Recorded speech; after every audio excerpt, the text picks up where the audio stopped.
Dear colleagues, a year has come to an end, and I would like to wish all members, candidates and their families a happy new year on behalf of the current administration of the International Psychoanalytical Association.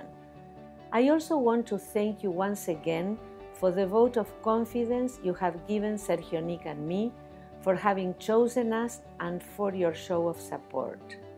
Many of you have learned about our plans at the Buenos Aires IPA Congress.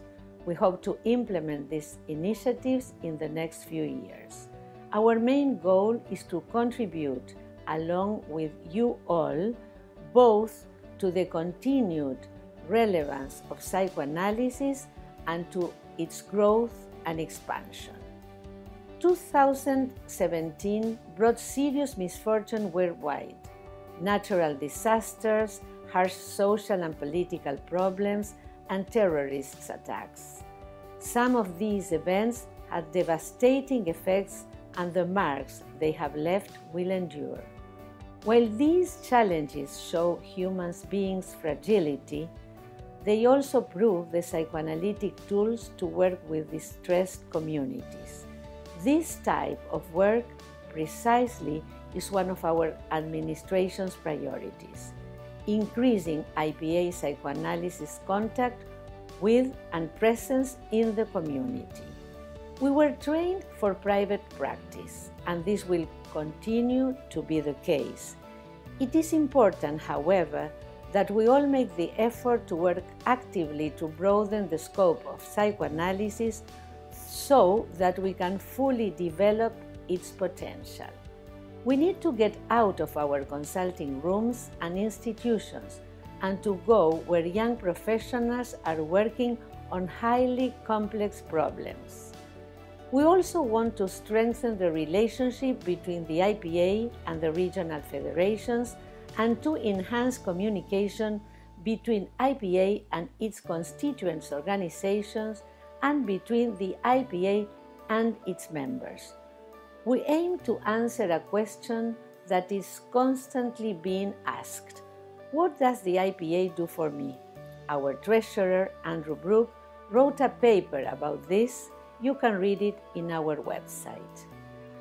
We want to ensure that all members feel they are part of an organization that views their contributions as essential, that they are informed of all the activities taking place and of all the benefits to belonging to the IPA.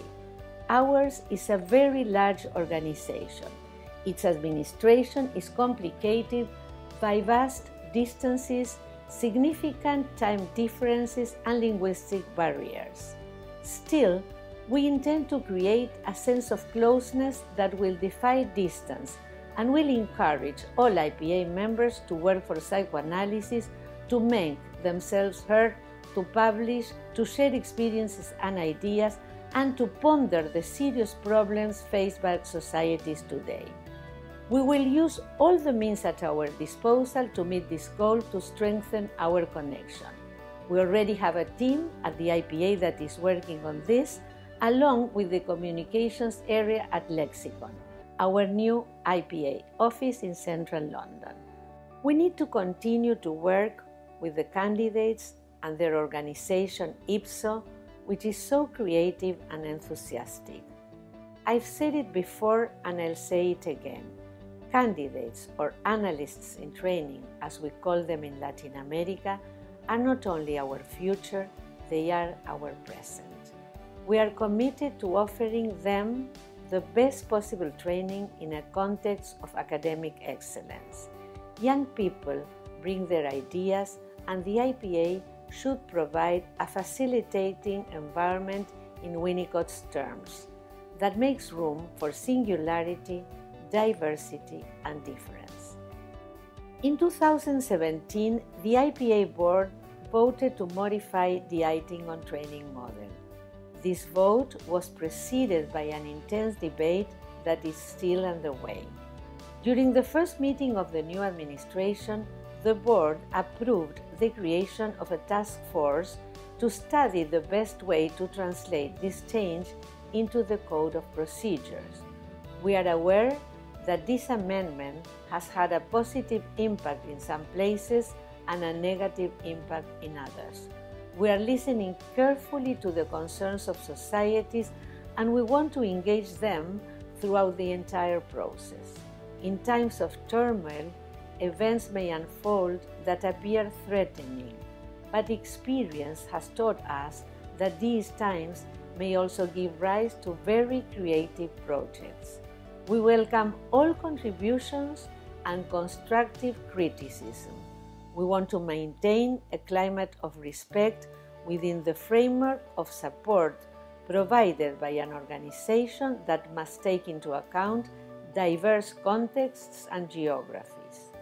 What unites us is certainly our passion for psychoanalytic practice and the need to transmit it to the younger generations.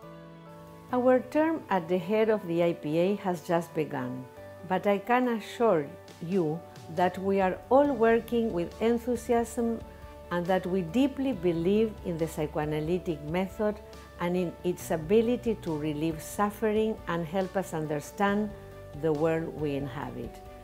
I do not want to end without thanking Sergio Nick, Andrew Brook, and all our colleagues on the board for their work they are performing in an atmosphere of respect and camaraderie.